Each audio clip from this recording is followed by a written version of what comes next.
Welcome to the Catholic Midlife podcast, where we address the challenges and the opportunities of midlife from a uniquely Catholic perspective. This is the time, my friends, for a deeper renewal of your Christian vocation. Come and enter into the freedom of Christ that allows you to be the person you were created to be, because there's an amazing, awesome, exciting next season of life waiting for you.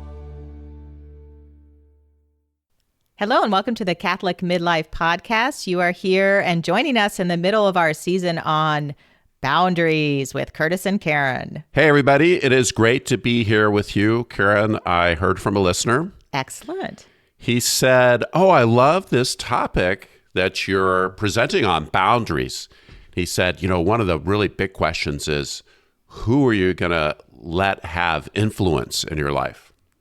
Oh, interesting. So a boundary issue is who you're letting in to influence you. Is that it? Yeah, I think so. And I didn't get a chance to follow up with him, but it was a great comment, I thought. That's a great point.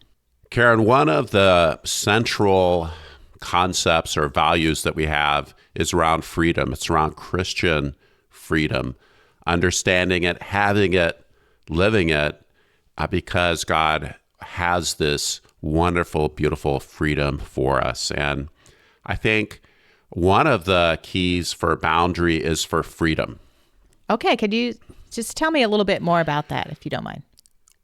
I'm reading a bunch of books on boundaries, just for background for the podcast. And kind of one thing they have in common is they're more or less written by therapists, and they have these clients that have just been through terrible, terrible things. And they go through all this work to create new boundaries so they can have their life. And really, it showed how one of the keys to boundaries is freedom. It's simply the right to have, a self, yourself, your values, your dreams, your perspectives, your emotions, your fears, your loves, your actions for your own reasons. And this might be in opposition to living out somebody else's dreams, your parents' dreams or your spouse's dreams, or absorbing the values of your workplace as, well, those are my values.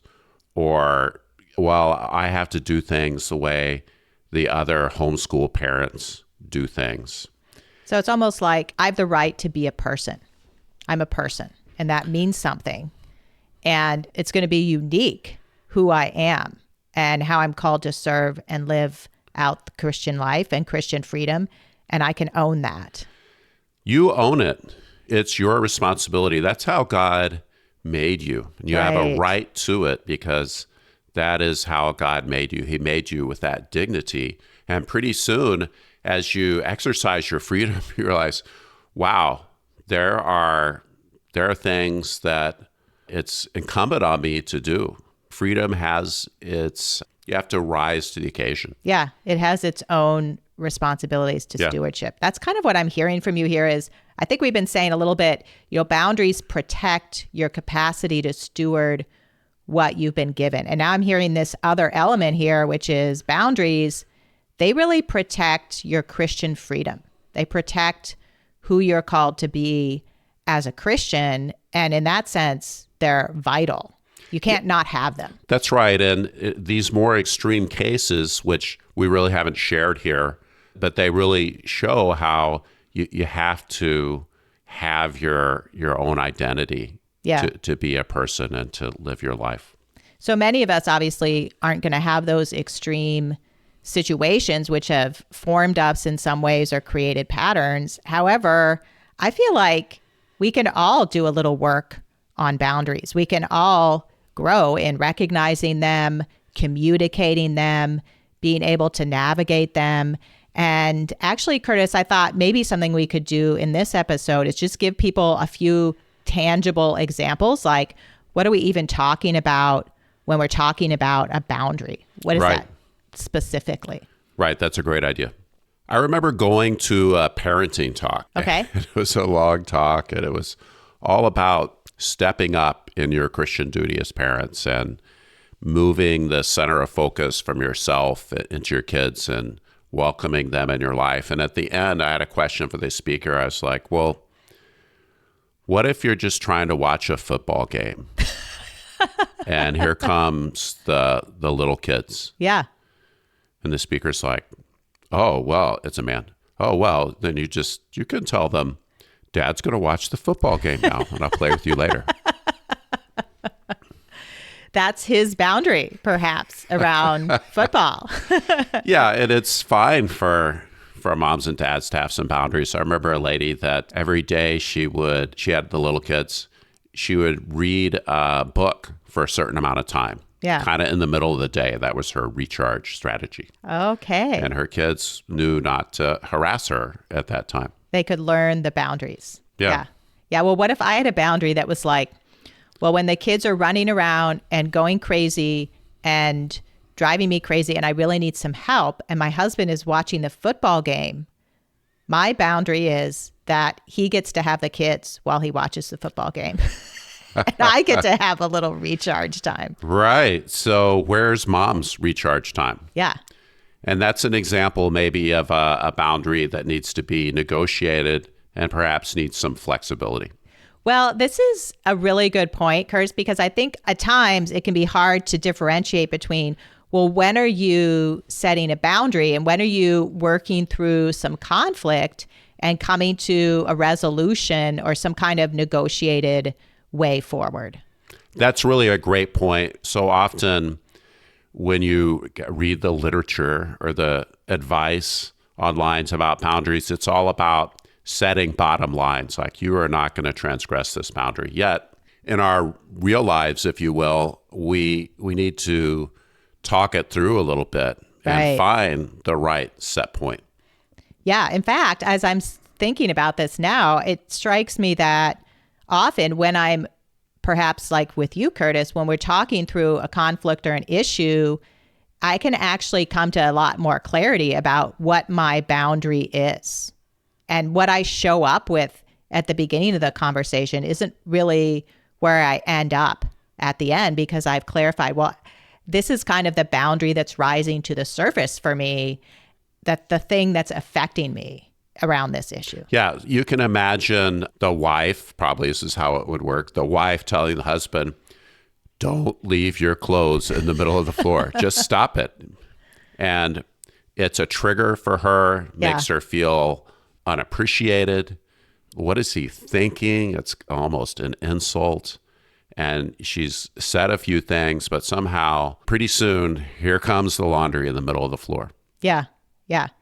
And maybe if they're able to enter into an honest conversation around that and identify what's going on, the boundaries they each have will start to emerge. And, very possibly it's workable that both of those boundaries can be upheld. Right. So maybe a calm conversation more along the lines of constructive conflict management would start to uncover some kind of boundary for her, like, well, if you're just kind of staging your clothes, whatever that means, just don't do it over here. Get it out of the way and don't let it pile up too long. Yeah. Or, impede the nice place that I've set aside for my meditation or whatever. And that, I think in conflict, we can recognize what a boundary is. There's some other ways, like some good questions to ask yourself are, well, why is this important to me? Why is this thing important to me? How is it going to affect what I'm stewarding? And do I have realistic expectations here? Am I communicating my need to others? These still can be good questions I can ask around that boundary to pull it out a little more and give it some clarity. Wow. So let's just pound out some examples. I think we've talked around. Okay. Yeah. Here's an example. That doesn't work for me. Okay. I've been asked to do something and I simply say, that doesn't work for me. So no, that's a way of saying no. It's a way of saying no. A no is a boundary. Or a boundary at work. I'm not going to work on the weekends. I'm not going to work on the weekends. So that's clear. It's dispositive. And there's not a lot of doubt around that. Right. And again, this is perhaps not a point to be made when you're in a conflict resolution with your spouse, but often we give a lot of reasons for our boundaries. Oh, I have to explain my boundary and then I have to apologize for it. And most of the people who are experts on boundaries are really down on both of those things, the apologizing and the reasons. Right. There's no explanation required. And this, Karen, it goes more to the situation of somebody, your friend calls you up and asks for help moving. And you say, no, I can't help you move that weekend. And then they start to ask, well, why? What are you doing? Yeah. What's going on? What's the reason you can't help me? And then they're trying to pull out all of this so they can talk you into helping them. That's right. Or guilt you into it or whatever it is. Yeah. And so pretty much you want to have a shutdown around all of that kind of conversation. Yeah. So those are the kinds of boundaries where some kind of conflict management really isn't called for. And often that's what we have trouble doing because we can feel guilty. Exactly. We don't like feeling guilty. We don't. In fact, that brings to mind an example for me. I had to set a boundary for myself around feeling guilty. So as you know, Curtis, I'm a pretty mild-mannered person. I don't blow up. Do I blow up? No. And I don't yell at people and have a big temper or whatever. And one time, and I had a kid who's pretty sensitive. And one time I got super frustrated and it came out. I don't even remember how it came out. And the kid was like, well, Mom, it really upsets me if you do that. And I was about to apologize because, obviously you don't want to have a negative interaction with your kid. But I had to stop and think about it. And I was like, you know what? I'm pretty mild-mannered. I don't have a pattern of this. And you know what? I'm a human being. I'm a person. I'm going to get upset sometimes and apologize. And I'm going to set a boundary here. I'm not going to feel guilty for having emotions that occasionally come out in a way that I didn't expect. And that's okay. So sure, I don't want to hurt my kid or, step over their boundary. And I'm not going to feel guilty for being a human person who has emotions. How about that? So ixnay on the guilt, huh? It's hard to work through that, but just setting that boundary and naming that for myself was extremely helpful. Well, when it comes to all that negativity, if you don't resist it, it will overwhelm you because we have this bias to embrace the negative. Yeah. So that's a good example. Here's another one. Kids, you can play one organized sport in the year. Ooh. Wow. That's a tough one for some parents. It really is. And it's very, very easy to get pulled into the sports realm. And you may want to make clear decisions about that. And sometimes you have to set boundaries around what's good for everyone. But Dad, how can I be a professional hockey player and baseball player and lacrosse player if I don't play them all? I have one sport. Okay, here's a good one. I have 10 minutes to talk to you right now, and then I need to get off the phone. Oh, that's so harsh. 10 minutes? Simple. Like what? Am I your employee clear. Or something? Are you my employer? Is that what you said? 10 minutes? Can I get 12 minutes? We'll negotiate the time. Or I really need you to call me before you stop by. Oh, sure. This comes up with the young adults, right? Especially. Oh, yeah. Yeah. You mean like they need to set that boundary on their parents? That's right. Okay. Yes. Yeah. I did hear once someone was talking about it was really hard because they so much appreciated how the grandparent was involved with the kids and helping out. And at some point they had to clearly say, I really need you to call me before you just stop by. Oh, so they're very grateful and perhaps dependent on that help. Mm-hmm. So it was hard for them to set a boundary because they didn't want to risk the relationship and the critical support. Yeah. Yeah. How about just a couple more here? when I share things with you, I expect you to keep them confidential. Oh, okay. A boundary and an expectation. Mm-hmm. Mm-hmm. It makes me unhappy when you talk about my weight. Ah, yes. Now, I feel like that kind of boundary, really what that means is if we have to talk about something, that's fine. Let's talk about it. But don't make comments. Yeah. Stop making comments about my weight. Yeah. It's really what's underneath that. Yeah. Or quit asking me when I'm going to get married and have children. Yes. Yes. I know many parents who are super good at this and very conscious of not making comments like that. And I think I alluded to this before, but boundaries we have to make with ourselves as well. Things like, I will protect my sleep by being in bed at 10 o'clock. Or I will check my calendar before I say yes to any request. Sometimes we can have this sort of unconscious feeling that we need to have something in place like that, and articulating consciously, this is my boundary and I'm going to live up to it, is very helpful. Yeah, and that's a good example of looking through the boundary lens. So you could be looking at the obligation lens. Well, I should be getting more sleep because I should be more healthy, so I should go to bed at 10, but really, I just want to sit here and eat this bag of chips. Yes, or take care of this one last email. Yeah, so it's a different lens. Mm-hmm. You're reframing as a boundary. Well, I want to protect myself. Now, here's one that was kind of an eye-opener for me, and it's, I don't want to be in the middle of family disputes. I will no longer be the mediator. And that's an example of maybe if you've got a largish family and you're the diplomat. Right. And you keep getting pulled in to, well, talking to dad about this or that. You don't, well, sometimes you're the one that helps manage mom and dad through the aging process or right. the home selling process or whatever.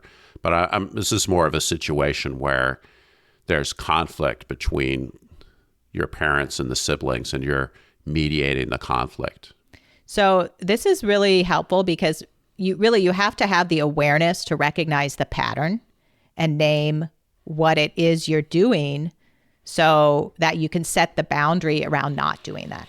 Right. And it goes back to this idea of putting the responsibility where it belongs. Yeah. So it's up to your siblings really to manage their relationships. Doesn't mean you couldn't help out sometimes, but for you to be constantly in the middle of it, that's not helpful. And by the way, this isn't the problem in our family, right? But it is something that comes up. Yeah. Yeah. I really love what Harriet Lerner says, and I know you love it too, Curtis, that your relationships are your responsibility. That's in the realm of your boundary fences.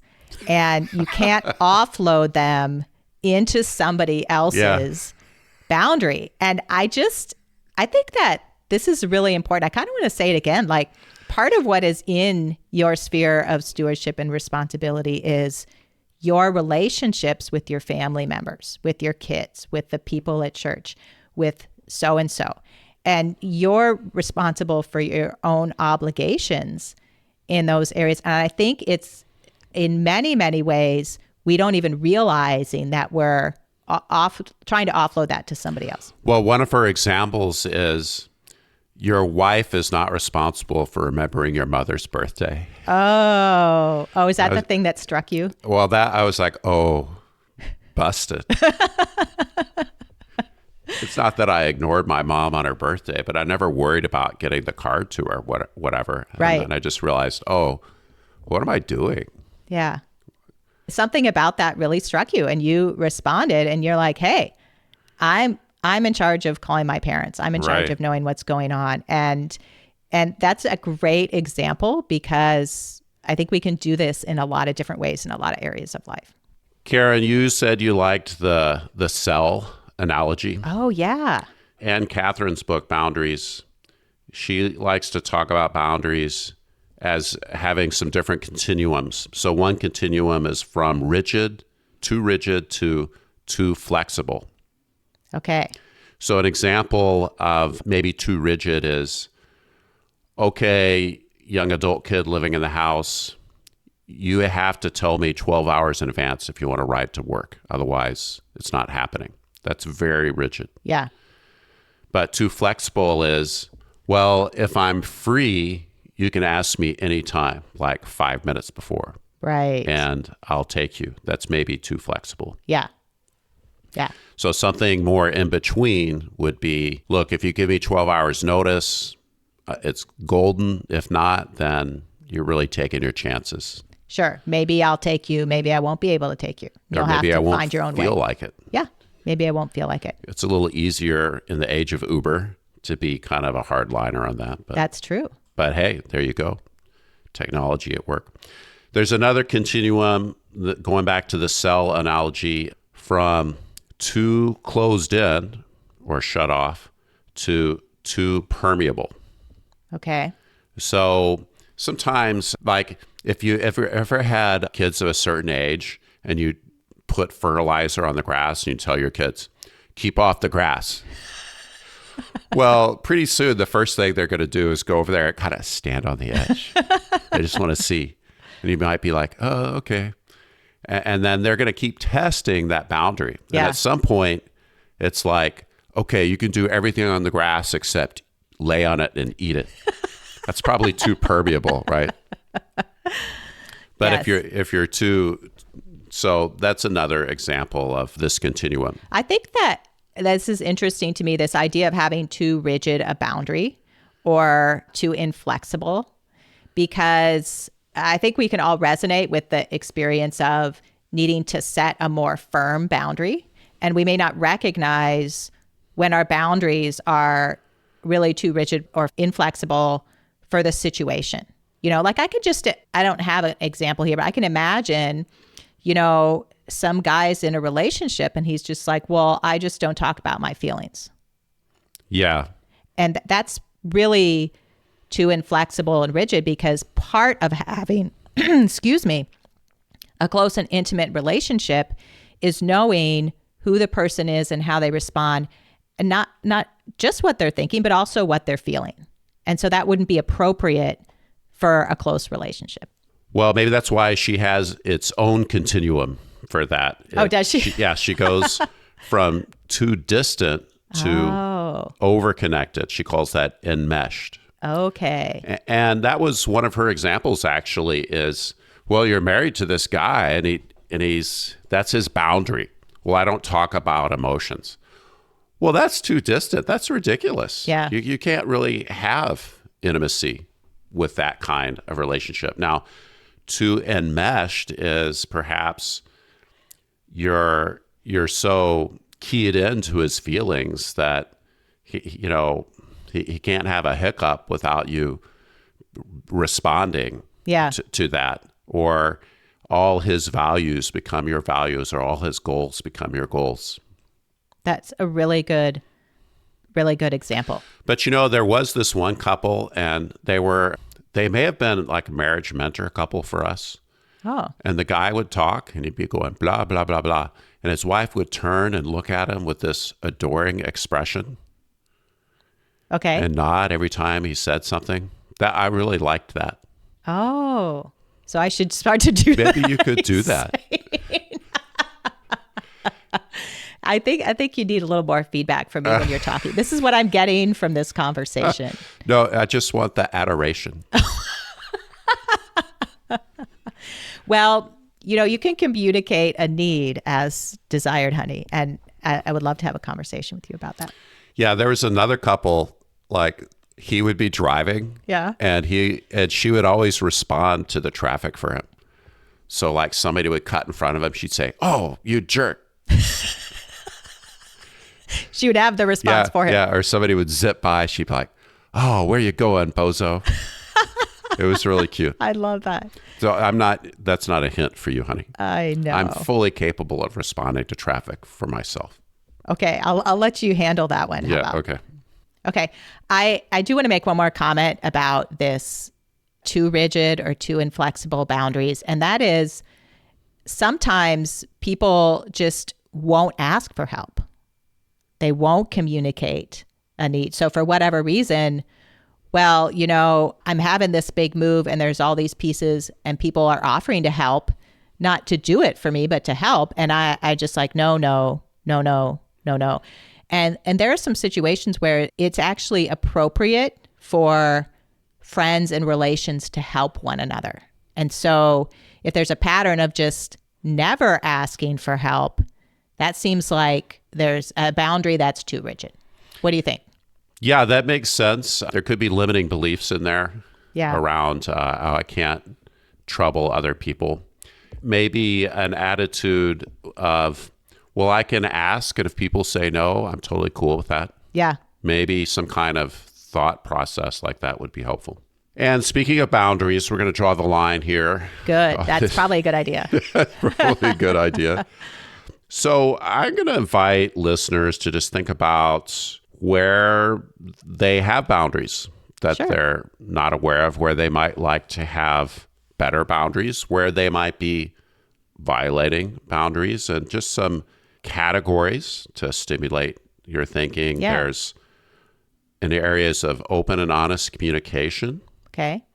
Emotional boundaries. So respecting other people's feelings, not invalidating them, being invalidated. Guilt and manipulation come into as violations there. Finances. Oh yeah, let's keep moving. Health and wellness. So you guys, I'm the one that spends the money on toys. So another way to do this, Curtis, by the way, sorry, I'm interrupting you. Yeah. Is to think about the people in your life that are important to you. Mm-hmm. And maybe just kind of evaluate the boundaries situation that is there now with each of these people, and just give some thought to, how are my boundaries here? Are they appropriate? Do I know what they are? Are they communicated?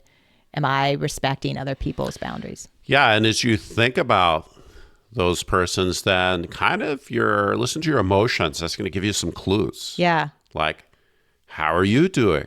How are they doing? What might be simmering? Awesome. Thanks for being here with us, everybody. Come join us in our Facebook group, the Catholic Midlife, and join the conversation. We'll see you next week.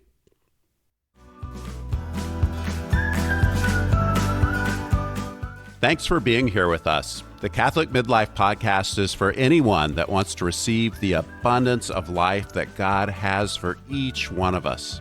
Take a moment right now to tell a friend about us.